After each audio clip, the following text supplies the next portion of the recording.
Well, hello everyone and welcome back to the channel. I'm Richard, this is Lap of the World, and today we are doing real estate advice on a car channel. That's right, we are attempting to answer the question of to where should you move if you want to have the best access to the most road courses possible. In other words, if I had 1 million subscribers and as many dollars, to where would I be trying to talk my wife into moving right now? We are going to look at this in two different ways from two different perspectives, excuse me. First, we're going to look at having the most variety of home tracks. And by a home track, I mean you could wake up in your own bed at 6 in the morning and make the driver's meeting at 8:30. Then we're going to look at not so much having a home track, we're not going to worry about having one next door, but we're going to look at where should you live if you want to have the best short trip access to the most variety of circuits. And we're going to look at this both in North America as well as globally. Just singling out North America because I know that the bulk of my audience right now, at least, is based in the US or Canada. Although I know I have people that watch the channel in the UK, Australia, Korea, and Germany, I think at a minimum. Apologies if I missed anyone.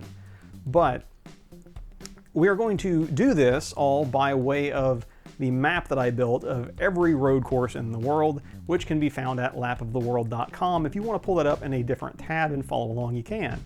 But without any further ado, let's look at where in North America should you live. What city should you live in if you want to have the most variety of home tracks?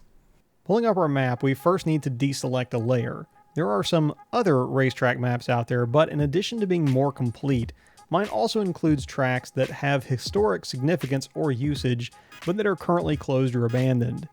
My map also includes numerous, not necessarily open to the public facilities, such as police, military, and manufacturing test tracks, which have blue markers. Future planned tracks are in yellow, with semi-permanent or limited use venues in purple, and tracks that only sometimes allow cars in orange. Today, though, we are interested in the red and green markers, as those indicate circuits that, to my knowledge, are in operation and open to use by road cars. Looking at North America then, we can see a few nice clusters, but let's focus on the cities that would give you the most home tracks, given our loose rule of being able to commute morning of from your own house to an event. As you might imagine, most tracks in North America are in the United States. Several US municipalities boast 3 nearby tracks.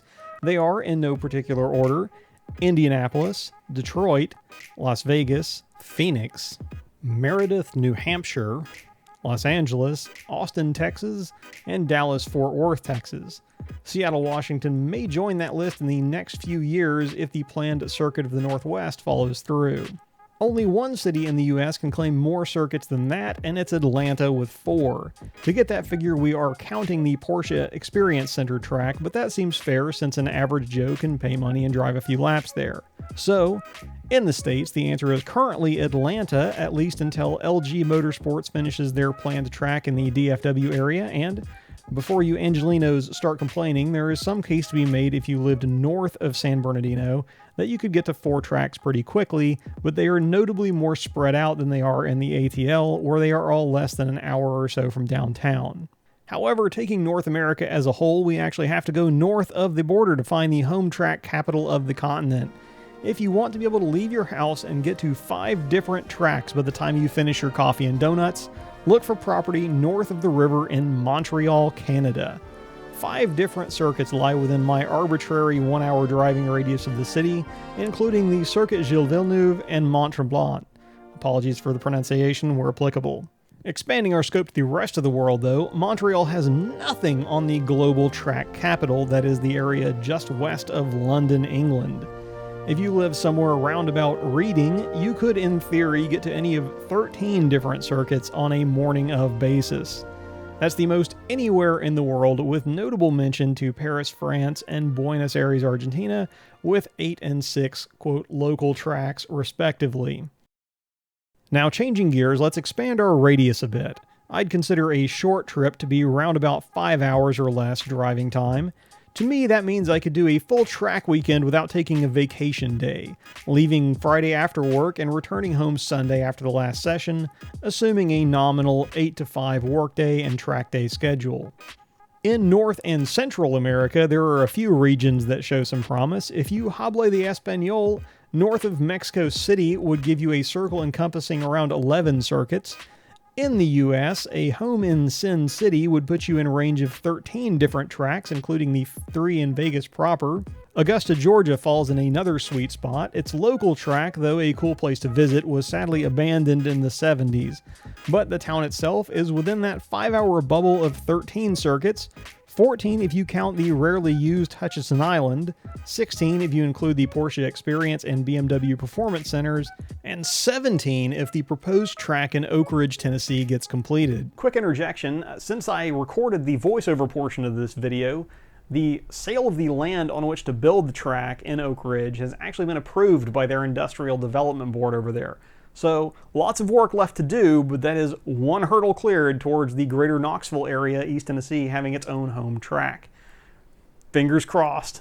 Back to the video. You would also be within 5 hours of 17 tracks if you lived in Fort Wayne, Indiana, although this time with no caveats or what-ifs. Those sound great, however, if you want a 5-hour bubble that includes more circuits than I have driven so far myself, you should look for property in the area around Cortland, New York, just south of Syracuse.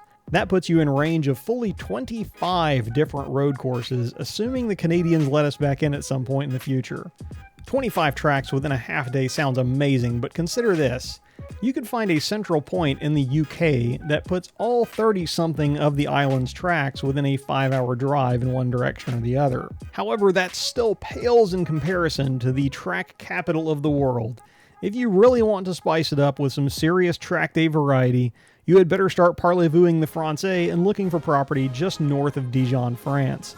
That puts you in range of, near as I can count, 50 different road courses, including several current or historic Formula One stops, such as Spa, the Nürburgring, Monza, Magny-Cours, and Paul Ricard, and of course Le Mans. You would even have a home circuit in Dijon-Ponois.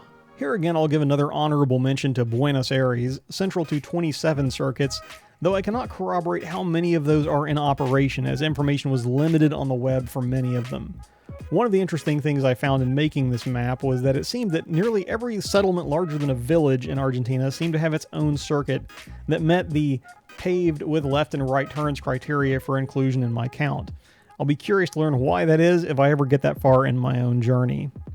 Alright, well I hope you've been as entertained watching this as I was researching it.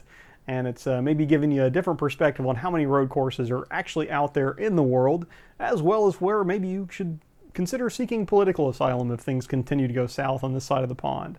But with that said, I do thank you for watching. One note on the map, if I have missed anything, I try to keep that up to date. But if you find a road course that I have omitted for some reason, or a road course whose status has changed, maybe I have it as planned or active and it's been abandoned or derelict or something like that, please let me know in the comments or drop me a message. Rather, drop Lap of the World a message on Facebook, and I will attempt to get that updated after doing my own research to validate. But with all of that said, I appreciate you watching. Please consider subscribing if you did enjoy the video. And as always, I'm Richard, this is Lap of the World, and I will see you guys in the next video, if not at the track.